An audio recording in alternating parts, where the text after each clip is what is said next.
November 15, 2019 കർണാടകയിലെ ബാംഗ്ലൂരിലെ നന്ദി ലേഔട്ടിലാണ് ഈ ഒരു കഥ നടക്കുന്നത്. അവിടെയുള്ള മൗണ്ട് സെനോറിയ സ്കൂളിന്റെ അടുത്ത് നിന്ന് ഒരാൾ പോലീസ് കൺട്രോൾ റൂമിലോട്ട് ഭയത്തോടു കൂടി രാവിലെ ഒരു കോള് ചെയ്യുകയാണ് ഉണ്ടായത്.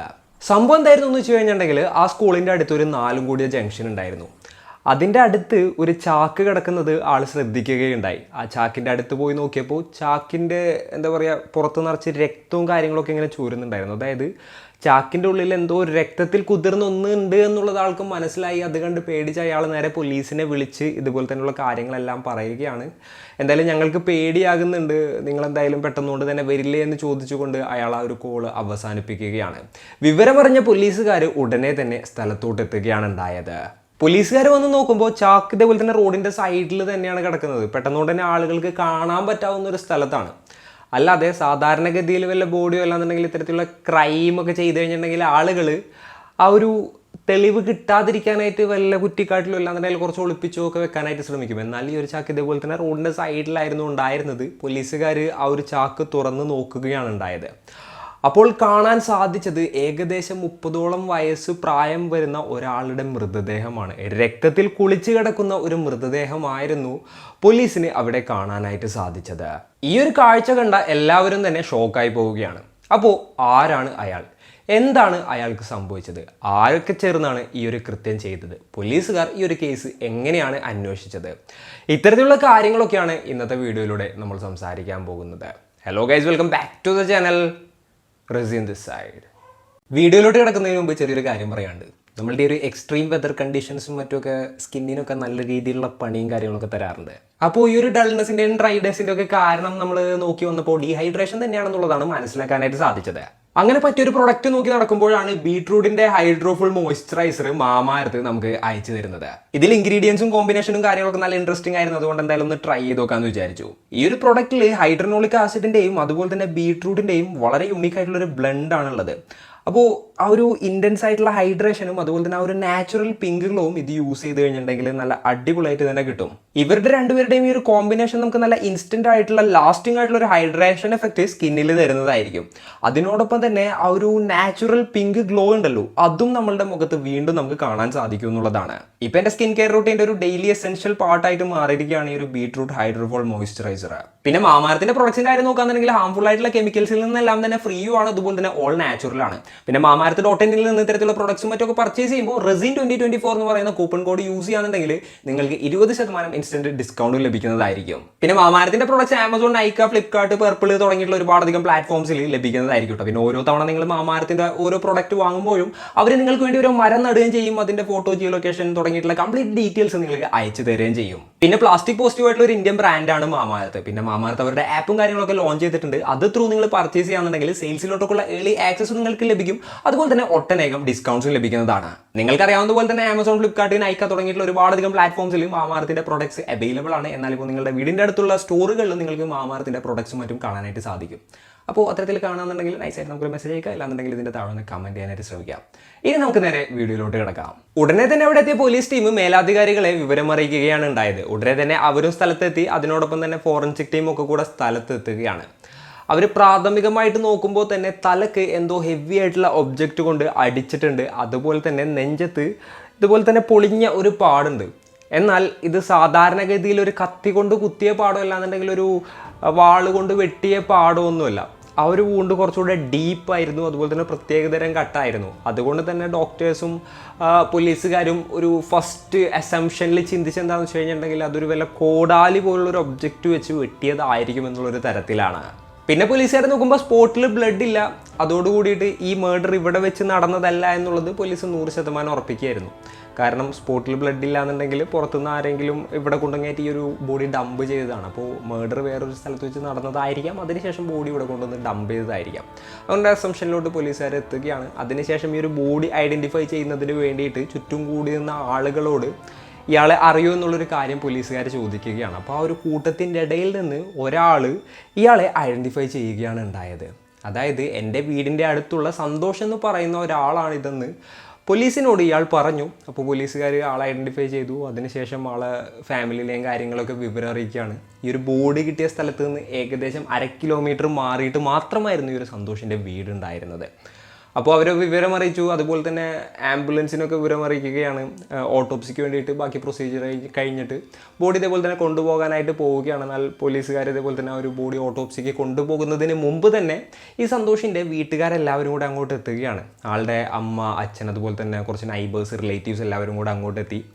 ഈ അമ്മ ഒരു സ്പോട്ടിലോട്ട് വന്നപ്പോൾ തന്നെ ഈ ബോഡി കണ്ടപ്പോൾ തന്നെ ഇതെൻ്റെ മകനാണ്, എൻ്റെ മോനെ നീ പോയല്ലോ എന്ന് ചോദിച്ചുകൊണ്ട് കരയുകയാണ്. അതിനോടൊപ്പം തന്നെ അവർ കുറച്ച് കാര്യങ്ങളൂടെ പറയുന്നുണ്ടായിരുന്നു. അവളാണിത് ചെയ്തത്, അവൾ മാത്രമല്ല അവളും അവളുടെ അമ്മയും കൂടെ ചേർന്നിട്ടായിരിക്കും എൻ്റെ മകനെ കൊന്നത്. അവർക്ക് പണം പണം പണം എന്നുള്ളൊരു ചിന്ത മാത്രമല്ലേ ഉണ്ടായിരുന്നുള്ളൂ. അവസാനം എൻ്റെ മോനെ നിന്നെയും കൂടെ അവർ കൊണ്ടുപോയല്ലോ എന്നുള്ളൊരു രീതിയിൽ, അങ്ങനെയുള്ളൊരു രീതിയിലായിരുന്നു അവർ സംസാരിച്ചത്. അപ്പോൾ പോലീസിന് തന്നെ ആരെക്കുറിച്ചാണ് ഈ പറയുന്നത് എന്നുള്ളതിനെക്കുറിച്ചൊരു സംശയം ഉണ്ടായിരുന്നു. അങ്ങനെ ആ ഒരു അമ്മയുടെ അടുത്ത് കൂടുതലായിട്ട് അതിനെക്കുറിച്ച് ചോദിക്കാനായിട്ട് പോലീസുകാർ തീരുമാനിക്കുകയാണ്. അങ്ങനെ സന്തോഷിൻ്റെ അമ്മയെ പോലീസുകാർ ചോദ്യം ചെയ്യാണ്. അപ്പോൾ സന്തോഷിൻ്റെ അമ്മ പറഞ്ഞെന്താണെന്ന് വെച്ച് കഴിഞ്ഞിട്ടുണ്ടെങ്കിൽ, സാറേ എൻ്റെ മോനും അവളും പ്രണയിച്ച് വിവാഹം കഴിച്ചതാണ്. അവരുടെ വിവാഹം കഴിഞ്ഞ് ഏകദേശം 1 വർഷം ആകുന്നതിന് മുമ്പ് തന്നെ അവൾ എൻ്റെ മോനെ മയക്കി അവളുടെ സ്വന്തം വീട്ടിലോട്ട് കൊണ്ടുപോയി. അതിനുശേഷം എന്നും പൈസ ചോദിച്ച് എൻ്റെ മോനെ ഇടങ്ങേറാക്കുകയാണ് ഉണ്ടായത്. അതുപോലെ തന്നെ കുറേ സ്വത്തും കാര്യങ്ങളും അവളുടെ പേരിൽ എഴുതി വെച്ച് കൊടുക്കാൻ പറഞ്ഞാൽ അവിടെ ശല്യം ചെയ്തു. അപ്പോൾ ഇങ്ങനെയുള്ള കാര്യങ്ങൾ കൊണ്ട് ഇവർ ഈ ഒരു പൈസയുടെ ആക്രാന്തത്തിൻ്റെ പുറത്ത് തൻ്റെ മകനെയും കൊന്നതായിരിക്കും എന്നുള്ളൊരു കാര്യം ഇതുപോലെ തന്നെ പോലീസിൻ്റെ അടുത്ത് ഒരു സ്ത്രീ പറയുകയാണ് ഉണ്ടായത്. അങ്ങനെ പോലീസുകാർ ഒരു ടീമിനെ നേരെ തന്നെ ആ ഒരു സന്തോഷിൻ്റെ ഭാര്യ വീട്ടിലോട്ട് അയക്കുകയാണ്. ആ ഒരു സ്ത്രീയെയും അവരുടെ അമ്മയെയും ചോദ്യം ചെയ്യുന്നതിന് വേണ്ടിയിട്ട്.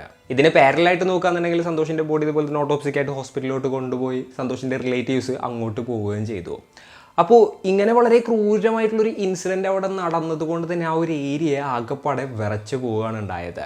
ഈ കേസിൻ്റെ ചാർജ് ഉണ്ടായിരുന്ന ഡെപ്യൂട്ടി കമ്മീഷണർ ഉടനെ തന്നെ 4 ടീം ഫോം ചെയ്യാണ് ഉണ്ടായത്. അതിൽ ഒരു ടീം ഇതുപോലെ തന്നെ സന്തോഷിൻ്റെ ഫാമിലി മെമ്പേഴ്സിന്, റിലേറ്റീവ്സിന്, അങ്ങനെയുള്ള ആളുകളെ ക്വസ്റ്റ്യൻ ചെയ്യാനായിട്ട് പോവുകയാണ് ഉണ്ടായത്. അടുത്തൊരു ടീം ഇതുപോലെ തന്നെ സന്തോഷിൻ്റെ വൈഫിൻ്റെ വീട്ടിലോട്ട് പോവുകയാണ് ഉണ്ടായത്. പിന്നെ വേറൊരു ടീം എന്താ ചെയ്തിരുന്നതെന്ന് വെച്ച് കഴിഞ്ഞിട്ടുണ്ടെങ്കിൽ CCTV വിഷ്വൽസ് പരിശോധിക്കലായിരുന്നു അവർ ചെയ്തത്. അതായത് ഈ ഒരു ബോഡി കിട്ടിയത് ഒരു 4 കൂടിയ ജംഗ്ഷനിൽ നിന്നായിരുന്നു. ഡയറക്റ്റ് അങ്ങോട്ട് ഫോക്കസ് ചെയ്യുന്ന രീതിയിൽ CCTV ക്യാമറാസ് ഒന്നും ഇല്ലാന്നുണ്ടെങ്കിലും ഈ 4 വഴികളിൽ ഇതുപോലെ തന്നെ CCTV ക്യാമറാസ് ഉണ്ടാവുമല്ലോ. അപ്പോൾ അതൊക്കെ എടുത്തിട്ട് അതിൻ്റെ വിഷ്വൽസും മറ്റും ഒരു ടീം ഇങ്ങനെ പരിശോധിച്ച് വരികയായിരുന്നു. പിന്നെ ഒരു ടീം പോലീസുകാർ സന്തോഷിൻ്റെ ഫോൺ കേന്ദ്രീകരിച്ച് അന്വേഷണം നടത്തുകയാണ് ഉണ്ടായത്.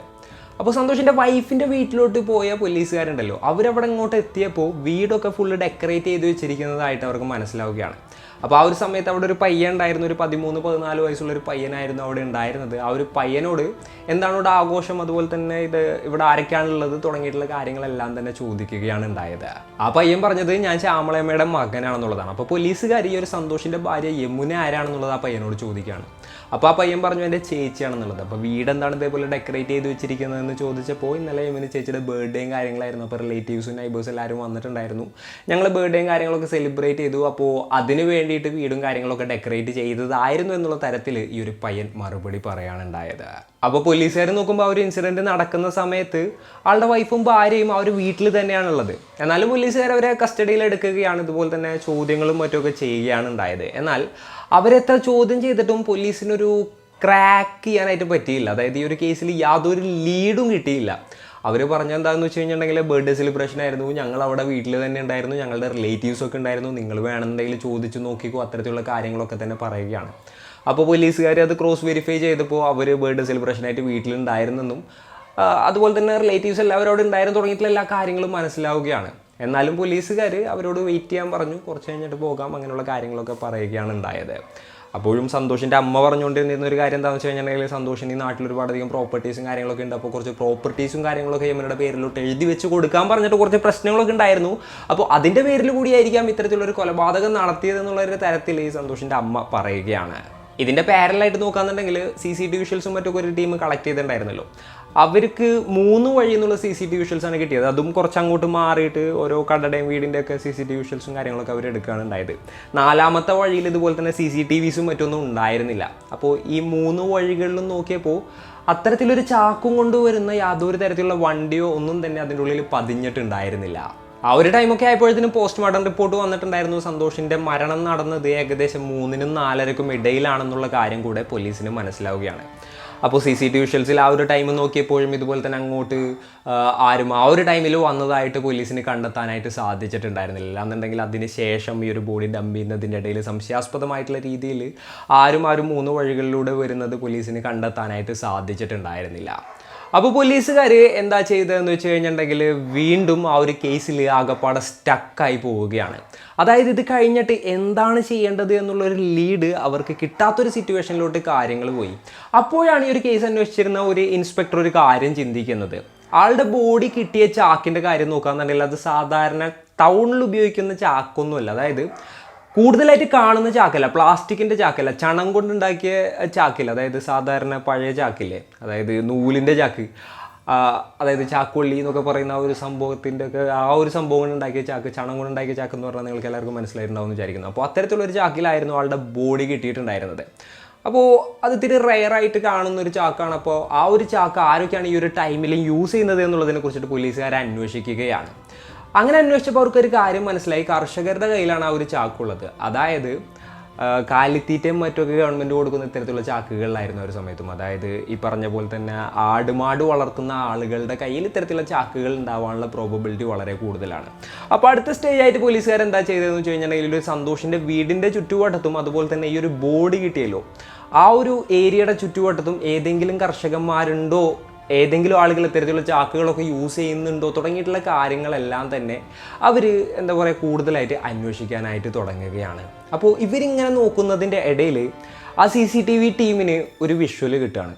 സംശയാസ്പദമായിട്ടുള്ളൊരു സാഹചര്യത്തിൽ ഒരാൾ ഒരു വെളുപ്പിനൊരു 5 മണി ടൈമിൽ ഇതുപോലെ തന്നെ ആ റോട്ടിലൂടെ നടന്നു പോകുന്നുണ്ട്. കുറച്ച് നേരം കഴിഞ്ഞിട്ട് തിരിച്ച് നടന്നു വരുന്നുമുണ്ട്. അതിനോടൊപ്പം തന്നെ നോക്കുമ്പോൾ വേറൊരു ഇൻഫർമേഷനും കൂടെ വേറൊരു പോലീസ് ടീമിന് കിട്ടുകയാണ്. അതെന്തായിരുന്നു എന്ന് വെച്ച് കഴിഞ്ഞിട്ടുണ്ടെങ്കിൽ സന്തോഷിൻ്റെ വീടിൻ്റെ അടുത്ത് ഇതുപോലെ തന്നെ പാലിൻ്റെ കച്ചവടം നടത്തുന്ന ഒരാളുണ്ട്. ആനന്ദ് എന്നായിരുന്നു ആളുടെ പേര്. അപ്പോൾ പോലീസുകാർ ഈ ഒരു CCTV വിഷ്വലിലുള്ള ആളെ നോക്കി അതുപോലെ തന്നെ ആനന്ദിനെ നോക്കിയപ്പോൾ രണ്ടും ഒരാളാണെന്നുള്ളത് മനസ്സിലാവുകയാണ്. ഉടനെ തന്നെ ആനന്ദിനെ കസ്റ്റഡിയിൽ എടുക്കുകയും ചോദ്യം ചെയ്യുകയും ചെയ്തു. അപ്പോൾ ആനന്ദ് CCTV വിഷ്വലിൽ നോക്കിയപ്പോൾ പറഞ്ഞു, ഇത് ഞാൻ തന്നെയാണ് ആ പോകുന്നത്, അതുപോലെ തന്നെ എനിക്ക് പശുവിൻ്റെ പരിപാടിയും കാര്യങ്ങളൊക്കെയാണ്, പശുവിൻ്റെ പാല് വിറ്റിട്ടാണ് ഞാൻ ജീവിക്കുന്നത്, അതുകൊണ്ട് തന്നെ ഇങ്ങനെയുള്ള ചാക്കുകൾ എൻ്റെ കയ്യിലുണ്ട്, പക്ഷേ ഈ ഒരു മരണവും ഞാനും തമ്മിൽ യാതൊരു ബന്ധമില്ല എന്നുള്ളത് ആൾ പറയാണ്. അപ്പോൾ പോലീസുകാർ ചോദിച്ചു, എന്തിനാണ് നീ വെളുപ്പിന് 5 മണിക്ക് അങ്ങനെ ഇറങ്ങി നടന്നതെന്ന്. അപ്പോൾ പോലീസുകാരോട് ഈ ആനന്ദ് പറഞ്ഞ മറുപടി എന്തായിരുന്നു എന്ന് വെച്ച് കഴിഞ്ഞിട്ടുണ്ടെങ്കിൽ ഞാൻ വീട്ടിലോട്ട് പാല് വാങ്ങാൻ പോയതായിരുന്നു എന്നായിരുന്നു. അപ്പോൾ പോലീസുകാർ ചോദിച്ചു, നീ ഒരു എന്താ പറയുക പാൽക്കാരനല്ലേ, പിന്നെ എന്തിനാണ് നീ നിൻ്റെ വീട്ടിലേക്ക് പാല് വാങ്ങാനായിട്ട് പുറത്തോട്ട് പോകണമെന്നുള്ള കാര്യം ചോദിച്ചപ്പോഴാണ് ഇയാൾ വേറൊരു കാര്യം പറഞ്ഞത്. ആളുടെ വീട്ടിൽ എന്നും ഇതേപോലെ തന്നെ പിറ്റേ ദിവസത്തിനുള്ള ഒരു കുറച്ച് പാലെടുത്ത് സൂക്ഷിച്ച് വെക്കാറുണ്ട്. എന്നാൽ ഈവനിങ്ങോ അല്ലാന്നുണ്ടെങ്കിൽ വെളുപ്പിനെങ്ങാണ്ട് ആരോ വന്നിങ്ങനെ അത്യാവശ്യം പറഞ്ഞപ്പോൾ ആളുടെ വീട്ടിലുണ്ടായിരുന്ന ആളുകൾ ഇതേപോലെ തന്നെ ആ ഒരു പാലെടുത്ത് കൊടുക്കാണ്ടായിരുന്നു. അപ്പോൾ സ്വന്തം ആവശ്യത്തിന് വീട്ടിൽ പാലുണ്ടായിരുന്നില്ല. അപ്പോൾ ആ ഒരു പാല് വാങ്ങുന്നതിന് വേണ്ടിയിട്ടാണ് താൻ അന്നത്തെ ദിവസം പുറത്ത് പോയി തുടങ്ങിയിട്ടുള്ള കഥയൊക്കെ ഇയാൾ പറയാനുണ്ടായത്. അപ്പോൾ പോലീസുകാർ ആ ഒരു CCTV വിഷ്വൽ കൂടുതൽ പരിശോധിക്കുമ്പോൾ മനസ്സിലാക്കാൻ സാധിച്ചെന്താണെന്ന് വെച്ച് കഴിഞ്ഞിട്ടുണ്ടെങ്കിൽ ആളുടെ കയ്യിൽ ചാക്കോ കാര്യങ്ങളൊന്നും ഉണ്ടായിരുന്നില്ല. ആൾ പോയപ്പോൾ കയ്യും വീശായിരുന്നു പോയത്. തിരിച്ചു വന്നപ്പോൾ ആളുടെ കയ്യിൽ ഒരു കവർ പാലും ഉണ്ടായിരുന്നു. അങ്ങനെ ആളും ഈ ഒരു ക്രൈം ചെയ്തിട്ടില്ല എന്നുള്ള ആ ഒരു എന്താ പറയുക തീരുമാനത്തിലോട്ട് പോലീസുകാർ എത്തുകയാണ്. അങ്ങനെ പോലീസുകാർ വീണ്ടും ഈ ഒരു കേസിൽ സ്റ്റക്കായി നിൽക്കുകയാണ് ഉണ്ടായത്. അപ്പോൾ അവർ അടുത്തതായിട്ട് വേറൊരു കാര്യം ചെയ്യാണ്. ഇവരുടെ ആ ഒരു CCTV വിഷ്വൽസും കാര്യങ്ങളൊക്കെ എടുത്ത ആ ഒരു ഏരിയ ഉണ്ടല്ലോ അതിൻ്റെ ഡയമെൻഷൻ അങ്ങ് കൂട്ടുകയാണ്. അവർ ഏകദേശം ഒരു 250 മീറ്റർ റേഡിയസിലുള്ള സകലമായ CCTV വിഷ്വൽസും എടുത്ത് പരിശോധിക്കാമെന്നുള്ള ആ ഒരു ഇതിൽ ടീമൊക്കെ വലുതാക്കി ആ കംപ്ലീറ്റ് ഏരിയയിലുള്ള CCTV വിഷ്വൽസും മറ്റുമൊക്കെ കളക്ട് ചെയ്ത് കഴിഞ്ഞിട്ട് ഇതേപോലെ തന്നെ ക്രോസ് ചെക്ക് ചെയ്ത് നോക്കുകയായിരുന്നു. അങ്ങനെ ആ ഒരു വിഷ്വൽസും മറ്റും നോക്കുമ്പോഴാണ് ഒരു കാര്യം ഇതുപോലെ തന്നെ ഇവരുടെ ശ്രദ്ധയിൽ പെടുന്നത്. അതെന്തായിരുന്നു എന്ന് വെച്ച് കഴിഞ്ഞിട്ടുണ്ടെങ്കിൽ ഈ ഒരു ഇൻസിഡൻറ്റ് നടന്ന അന്ന് സന്തോഷ് ഇതുപോലെ ബൈക്കിന് പോകുന്ന ഒരു വിഷ്വലായിരുന്നു. ആളുടെ വീടിൻ്റെ അവിടെ നിന്ന് 2-3-4 സ്ട്രീറ്റ് മാറിയിട്ടുള്ള ഒരു സ്ട്രീറ്റിലൂടെ ആയിരുന്നു ആൾ ബൈക്കിന് പോകുന്നുണ്ടായിരുന്നത്. അത് കഴിഞ്ഞിട്ട് ഒരു വീടിൻ്റെ ഫ്രണ്ടിൽ കൊണ്ടുവന്ന ആൾ ബൈക്ക് വെക്കുകയാണ്. അതിനുശേഷം അവിടെയുള്ളൊരു വീട്ടിലോട്ട് ആൾ കയറി പോവുകയാണ്. കുറച്ച് നേരത്തിന് ശേഷം അങ്ങോട്ടൊരു ഓട്ടോറിക്ഷ വരികയാണ് ഉണ്ടായത്. അതിനുശേഷം ആ ഒരു ഓട്ടോറിക്ഷ ഡ്രൈവറും ഓട്ടോറിക്ഷയിൽ നിന്ന് ഇറങ്ങി അതുപോലെ തന്നെ ആ ഒരു വീട്ടിലോട്ട് കയറിപ്പോയി.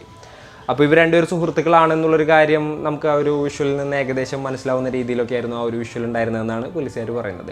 അപ്പോൾ അതിനുശേഷം കുറേ നേരം കഴിഞ്ഞു. പിന്നീട് എന്താ സംഭവിച്ചതെന്ന് വെച്ച് കഴിഞ്ഞിട്ടുണ്ടെങ്കിൽ ഈ ഒരു ഓട്ടോറിക്ഷ ഡ്രൈവർ മാത്രമായിരുന്നു പുറത്തു വന്നത്. എന്നിട്ട് ഈ ഒരു സന്തോഷിൻ്റെ ബൈക്ക് എടുത്ത് ആൾ പോവാണ് ഉണ്ടായത്.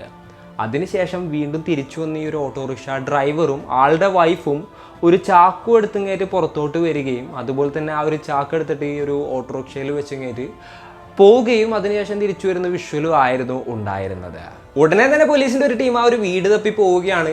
ആ ഒരു വീടിന്റെ അവിടെ എത്തിയപ്പോഴത്തേനും വീട് പൂട്ടിയിട്ടിട്ടുണ്ടായിരുന്നു. ആ വീട്ടിലുള്ള ആളുകൾ എസ്കേപ്പ് ആയിട്ടുണ്ടായിരുന്നു. അങ്ങനെ നൈബേഴ്സിൻ്റെ അടുത്തും ബാക്കിയുള്ളവരുടെ അടുത്തും ഒക്കെ ആ വീട്ടിലുണ്ടായിരുന്നത് ആരാണ് തുടങ്ങിയിട്ടുള്ള കാര്യങ്ങളെല്ലാം തന്നെ ഇതേപോലെ തന്നെ അന്വേഷിക്കുകയാണ് ഉണ്ടായത്. മഞ്ജു എന്നായിരുന്നു ആളുടെ പേര്. ആൾക്കും ഇതുപോലെ തന്നെ കാര്യങ്ങളൊക്കെ ഉണ്ടായിരുന്നു. അപ്പോൾ ആളെക്കുറിച്ചിട്ടുള്ള ഡീറ്റെയിൽസൊക്കെ പോലീസുകാർ മനസ്സിലാക്കുകയാണ്. ആളുടെ ഗ്രാമത്തിൽ പോയിരിക്കുകയാണെന്നാണ് ബാക്കിയുള്ള നാട്ടുകാരുടെ അടുത്ത് പറഞ്ഞിട്ടുണ്ടായിരുന്നത്. അതുപോലെ തന്നെ ആളുടെ ഫോൺ നമ്പറും മറ്റൊക്കെ പോലീസുകാർ ഇതുപോലെ തന്നെ നൈബേഴ്സിൻ്റെ അടുത്ത് നിന്ന് വാങ്ങിയിട്ട് ട്രാക്ക് ചെയ്തു നോക്കുകയാണ് ഉണ്ടായത്. ആളുടെ ഫോൺ ആ ഒരു സമയത്ത് ആക്റ്റീവ് ആയിരുന്നു. ആ ഒരു സ്ഥലത്ത് നിന്ന് ഏകദേശം ഒരു 70-80 കിലോമീറ്റർ മാറിയിട്ടുള്ള ഒരു വില്ലേജിൽ ആളുടെ ഫോണിൻ്റെ സിഗ്നൽ കാണുകയാണ് ഉണ്ടായത്. ഉടനെ തന്നെ ഒരു പോലീസ് ടീം ആ ഒരു വില്ലേജിലോട്ട് എത്തുകയും അതുപോലെ തന്നെ അവിടെയുള്ള ഒരു സ്ഥലത്ത് നിന്ന് ആളെയും ആളുടെ വൈഫിനെയും പിടികൂടുകയും ചെയ്തു. മഞ്ജുവിനെയും വൈഫിനെയും പോലീസ് സ്റ്റേഷനിൽ കൊണ്ടുപോയി ക്വസ്റ്റ്യൻ ചെയ്തു. ആദ്യം ഞങ്ങൾ ഇതൊന്നും തന്നെ ചെയ്തിട്ടില്ല എന്നായിരുന്നു അവർ പറയുന്നുണ്ടായിരുന്നത്. പിന്നീട് ഈ ഒരു CCTV വിഷ്വൽസ് ഒക്കെ കാണിച്ചു കൊടുത്തപ്പോൾ അവർ നടന്ന സത്യങ്ങളെല്ലാം തന്നെ പറയാൻ തുടങ്ങി.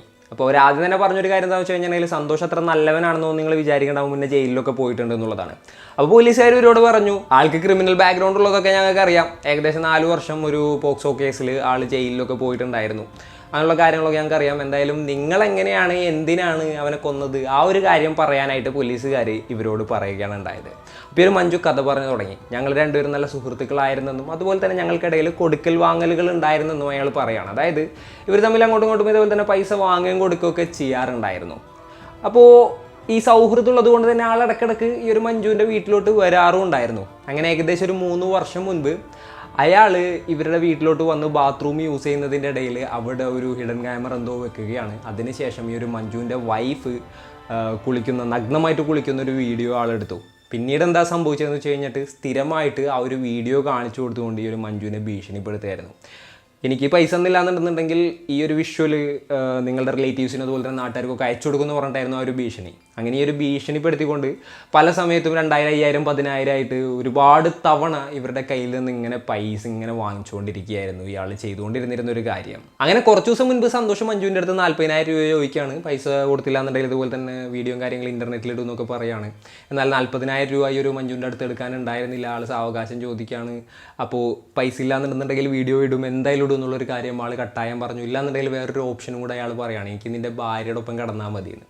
ഒന്നില്ലാന്നുണ്ടെങ്കിൽ എനിക്ക് നിൻ്റെ ഭാര്യനെ വേണം, ഇല്ലാന്നുണ്ടെങ്കിൽ പൈസ വേണം, ഇല്ലാന്നുണ്ടെങ്കിൽ വീഡിയോ എയർ ചെയ്യുന്നുള്ളൊരു കാര്യം ഈ ഒരു ആൾ ഇതുപോലെ തന്നെ മഞ്ജുവിൻ്റെ അടുത്ത് പറയുകയാണ്. ഇത് കേട്ടപ്പോൾ ആൾക്ക് ആകപ്പാടെ ദേഷ്യം വരികയാണ്. ഇത്രയും കാലമായിട്ട് 3 വർഷമായിട്ട് ഏകദേശം 3 ലക്ഷം രൂപയോളം ഞങ്ങളെ പറ്റിച്ചു ഈ ഒരു വീഡിയോ വെച്ചുകൊണ്ട്. ഇപ്പം എൻ്റെ ഭാര്യനെ നിനക്ക് വേണം എന്നല്ലേ ചിന്തിക്കുന്നത് എന്നുള്ള രീതിയിലുള്ളൊരു ദേഷ്യം ഇയാളുടെ ഉള്ളിൽ വന്നിട്ട് എങ്ങനെയെങ്കിലും ഇയാളെ ഇല്ലാതാക്കണം, ഇയാളെ കളയാതെ ഈ ഒരു ഭീഷണി അവസാനിക്കില്ല എന്നുള്ളൊരു ചിന്തയിലോട്ട് ഇവർ എത്തുകയാണ് ഉണ്ടായത്. അങ്ങനെ ഇയാൾ കൊടുത്ത ഡെഡ് ലൈൻ്റെ അന്നായിരുന്നു ഈ ഒരു ഇൻസിഡൻറ്റ് നടന്നത്. അപ്പോൾ അന്നത്തെ ദിവസം കാര്യങ്ങളൊക്കെ റെഡിയാണ്. വീട്ടിലോട്ട് വരാൻ പറഞ്ഞുകൊണ്ട് മഞ്ജു ആളെ വീട്ടിലോട്ട് വിളിച്ചു വരുത്തായിരുന്നു. അപ്പോൾ ആൾ വീട്ടിലോട്ടെത്തി. അതിനുശേഷം ഇയാളും കൂടെ വീട്ടിലോട്ടെത്തി. അപ്പോൾ ഈ സന്തോഷിന് കുടിക്കുന്ന ഒരു ശീലമുണ്ടായിരുന്നു. അതുകൊണ്ട് തന്നെ അവിടെ വെച്ച് ഇങ്ങനെ അവർ മദ്യപിക്കാനുണ്ടായത്. സന്തോഷം നല്ല രീതിയിൽ മദ്യപിച്ചുകൊണ്ടിരിക്കുന്ന ആ ഒരു സമയത്ത്, അതായത് അത്യാവശ്യം നല്ല രീതിയിൽ പറ്റായ ആ ഒരു സമയത്ത് ഈ മഞ്ജുവിൻ്റെ ഭാര്യ ഒരു കട്ടാമ്പാര എടുത്തുകൊണ്ട് വന്നിട്ട് ബാക്കിൽ നിന്ന് ഇയാളുടെ തലക്കടിക്കുകയാണ് ഉണ്ടായത്. തലക്ക് ഒന്നിലധികം പ്രാവശ്യം അടിച്ചു. അപ്പോൾ ഇയാൾ മയങ്ങി വീണു. ഇയാളുടെ തലയൊക്കെ പൊളിഞ്ഞതുപോലെ തന്നെ രക്തമൊക്കെ വരുന്നുണ്ടായിരുന്നു. എന്നാലും ആ ഒരു സമയത്ത് ദേഷ്യം മാറാതെ ഈ മഞ്ജു എന്താ ചെയ്തതെന്ന് വെച്ച് കഴിഞ്ഞിട്ടുണ്ടെങ്കിൽ ഒരു കോടാലി എടുത്തുകൊണ്ട് ഇയാളുടെ നെഞ്ചത്ത് ആഞ്ഞു വെട്ടുകയായിരുന്നു. ഇയാൾ മരിച്ചു എന്ന് ഉറപ്പാക്കിയ ശേഷം ഇയാളുടെ ബോഡി എന്ത് ചെയ്യണം എന്നുള്ളത് ഇവർക്ക് അറിയില്ലായിരുന്നു. അതിന് ശേഷമാണ് ആ ഒരു ബോഡി എടുത്തിട്ട് അവരുടെ കയ്യിലുണ്ടായിരുന്ന ഒരു ചാക്കിലാക്കിയിട്ട് ആ ഒരു ഓട്ടോറിക്ഷയിൽ കയറിയിട്ട് തൊട്ടടുത്തുള്ള ആ ഒരു സ്ഥലത്ത് കൊണ്ടുപോയിട്ട് ഇവർ കളഞ്ഞത്. അപ്പോൾ ഇവരിപ്പോൾ ജയിലിലാണെന്നാണ് അറിയാൻ സാധിച്ചിട്ടുള്ളത്. ഇതാണ് ഇവർ പോലീസിൻ്റെ അടുത്ത് പറഞ്ഞ ഒരു സ്റ്റോറി എന്ന് പറയുന്നത്. കേസ് ഇപ്പോഴും നടന്നുകൊണ്ടിരിക്കുകയാണ് കേട്ടോ. അപ്പോൾ ഇന്നത്തെ ഒരു വീഡിയോയിൽ ഇത്രയൊക്കെയാണ് പറയാനുള്ളത്. ഈ ഒരു സ്റ്റോറി കേട്ടപ്പോൾ നിങ്ങൾക്ക് എന്താണ് തോന്നിയത്? നിങ്ങളുടെ തോട്ട്സും മറ്റും എന്തൊക്കെയാണെന്നുണ്ടെങ്കിലും താഴെ കമൻറ്റുകളിൽ രേഖപ്പെടുത്തുക. അപ്പോൾ and it's me signing off. Peace. Stay peaceful guys. Stay safe.